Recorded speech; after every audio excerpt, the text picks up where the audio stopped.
ৰাতিপুৱাই জেঠুৱে তেওঁৰ বাৰীৰ ফ্ৰেছ শাক দিছেহি দেই। তাৰ পাছত এয়া মোৰ খোপ এম্ব্ৰইডাৰী এটা অৰ্ডাৰ আছিলে, মানে অৰ্ডাৰটো দিব লাগিছিলে 10 তাৰিখে, কিন্তু যিহেতু অৰ্ডাৰটো শিল্পীৰ ফালৰ পৰা আহিছিলে, তাই আজি মানে লাষ্ট কলেজ আহিব, সেইকাৰণে তাই হাততে দি পঠাম বুলি আজিয়ে ৰেডি কৰি ল'লো। খোপটোৰ লগতে চিম্পলকে মৰম লিখা ৰুমাল এখনো বিচাৰিছিলে, তো তাই যেনেকে চিম্পলকে বিচাৰিছিলে মোৰ ওচৰত আছিলে অলৰেডি, মানে মই মৰম বুলি লিখি কিছুমান ৰুমাল বনাই থওঁ যাতে চিম্পলকে কোনোবাই বিচাৰিলে দিব পাৰো, গতিকে মই পেক কৰি দিলো।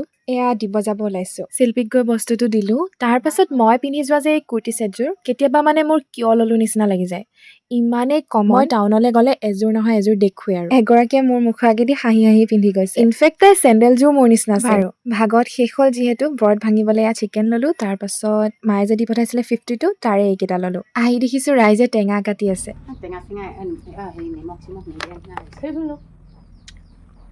চব্জিৰ বাকলিৰ পৰা উদ্ধাৰ কৰি অনা পিঁয়াজ ফালত দেখিলো গজালি মেলি আছে। এইডোখৰ বোলো ৰুয়ে থওঁ, পাতকেইখিলা খাবলৈ হ'ব।